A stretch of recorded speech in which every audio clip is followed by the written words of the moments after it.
रूस को बर्बाद करने के लिए G7 और EU ने उसके तेल कारोबार पर प्रतिबंध लगाए, लेकिन रूस ने इन प्रतिबंधों से बचने के लिए एक नया तरीका निकाला है और उसको कहा जाता है डार्क फ्लीट या शैडो फ्लीट। रूस इस फ्लीट के जरिए दुनिया भर में अपना कच्चा तेल, डीजल और पेट्रोल बेच रहा है।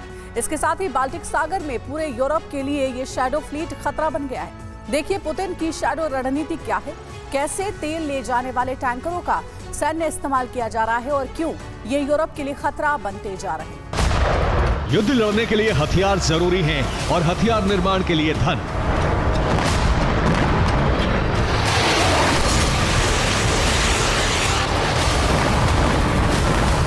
रूस की अर्थव्यवस्था को चौपट करने और उसकी आमदनी घटाने के लिए G7 EU ने उसके कच्चे तेल निर्यात पर प्रतिबंध लगा दिए।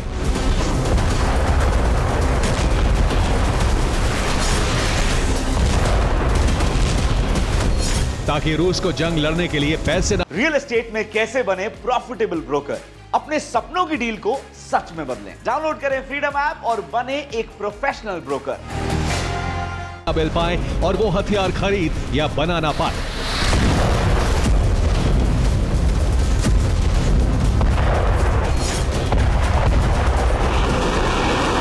लेकिन सितंबर 2022 से जारी प्रतिबंधों के बावजूद न रूसी सेना की आक्रामकता कम हुई है और न ही रूसी मिसाइलों का प्रोडक्शन रुका है, बल्कि बढ़ गया है और यूक्रेन पर लगातार हमले भी जारी हैं।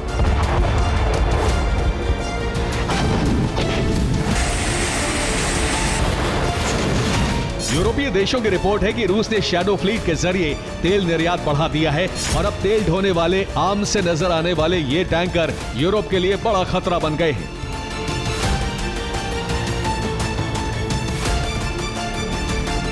दरअसल शैडो फ्लीट अमेरिकी प्रतिबंधों से बचने के लिए तैयार की गई है। अमेरिकी प्रतिबंधों के बाद शिपिंग इंडस्ट्री को इंश्योरेंस देने वाली अमेरिकी कंपनियों से जुड़े टैंकरों ने रूस का तेल ढोना बंद कर दिया। रूस ने तेल निर्यात के लिए रिटायर्ड तेल टैंकरों का इस्तेमाल शुरू कर दिया। ये टैंकर अमेरिकी प्रतिबंधों के दायरे से बाहर आने वाले UAE, सेशल्स जैसे देशों की कंपनियों से इंश्योरेंस खरीदते हैं। पुराने पड़ चुके इन तेल टैंकरों के दुर्घटनाग्रस्त होने का खतरा रहता है। 18 साल पुराने हो चुके टैंकर शिप से तेल नहीं ढोया जाता। रूस ने तेल निर्यात के लिए 18 साल पुराने हो चुके तेल टैंकर शिप की शैडो फ्लीट बना दी है।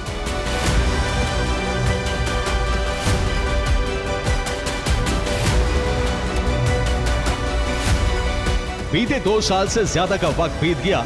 रूस अलग अलग देशों के झंडे वाले और अलग अलग देशों के मालिकाना हक वाले इन्हीं पुराने तेल टैंकरों से तेल निर्यात कर रहा है और उसकी आमदनी पर बहुत ज्यादा फर्क नहीं पड़ा है।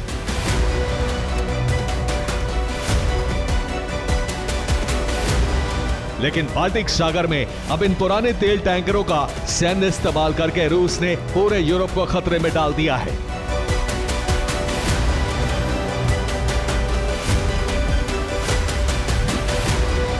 रूस इन तेल टैंकरों का इस्तेमाल बाल्टिक सागर तल पर बिछे इंटरनेट और कम्युनिकेशन केबल्स को काटने के लिए कर रहा है। ऐसा करने के लिए समुद्र में तेल टैंकरों को लंगर गिराकर चलाया जाता है। लंगरों में समुद्र तल पर बिछे केबल फंस जाते हैं। केबल को मीलों तक घसीटा जाता है जिससे वो टूट जाते हैं। फिनलैंड, एस्टोनिया के बीच बिछे बाल्टिक केबल को काटने के लिए रूस ने तेल टैंकर का ही इस्तेमाल किया था। इसीलिए 26 दिसंबर को फिनलैंड की मरीन पुलिस ने रूस के पोर्ट से रवाना हुए ईगल एस तेल टैंक को सीज किया।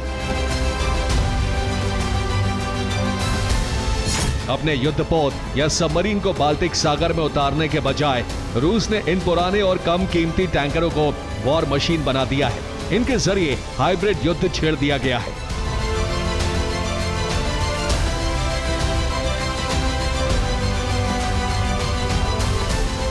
बाल्टिक सागर में इन जहाजों के जरिए सबोटाज हमले किए जा रहे हैं। बाल्टिक सागर में रूस के तेल टैंकर अंतर्राष्ट्रीय समुद्री सीमाओं में फेरबदल कर रहे हैं। समुद्री सीमा की मार्किंग करने वाले बाई भी रूसी तेल टैंकर हटा रहे हैं।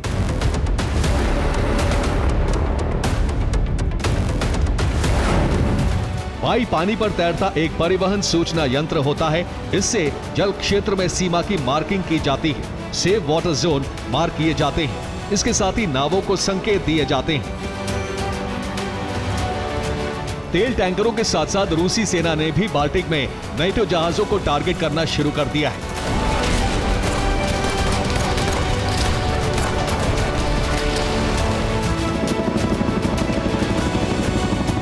रूस की नेवी बाल्टिक सागर से गुजरने वाले जहाजों पर इलेक्ट्रॉनिक हमले कर रही है।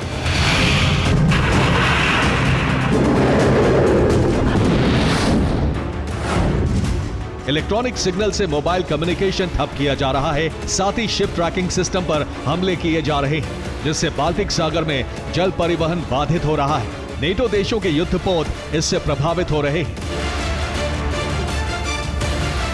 रूस की तरफ से बढ़ते खतरे को देखते हुए बाल्टिक देशों ने डिफेंस सिस्टम की तैनाती बढ़ानी शुरू कर दी। यूरोप में पुतिन के हमले का डर फैल गया है।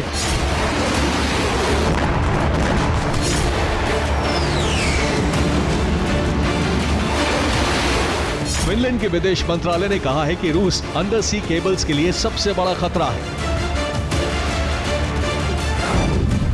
बाल्टिक सागर में नेटो नेवी की गश्त बढ़ानी होगी। 10 जनवरी को नेटो के 2 युद्धपोत बाल्टिक में तैनात किए गए हैं। इसके साथ ही एस्टोनिया ने भी बाल्टिक सागर में गश्त बढ़ा दी है। नेटो ने 200 से ज्यादा छोटे शिप गश्त के लिए तैयार करने का लक्ष्य रखा है। नेटो की नेवल फ्लीट का काम रूस की शैडो फ्लीट पर नजर रखना है, क्योंकि ये फ्लीट पूरे यूरोप का इंटरनेट कम्युनिकेशन ठप कर सकती है और ऐसा हुआ तो यूरोप का दुनिया से कनेक्शन कट जाएगा। बैंकिंग और सैन्य गतिविधियां ठप होने का खतरा है।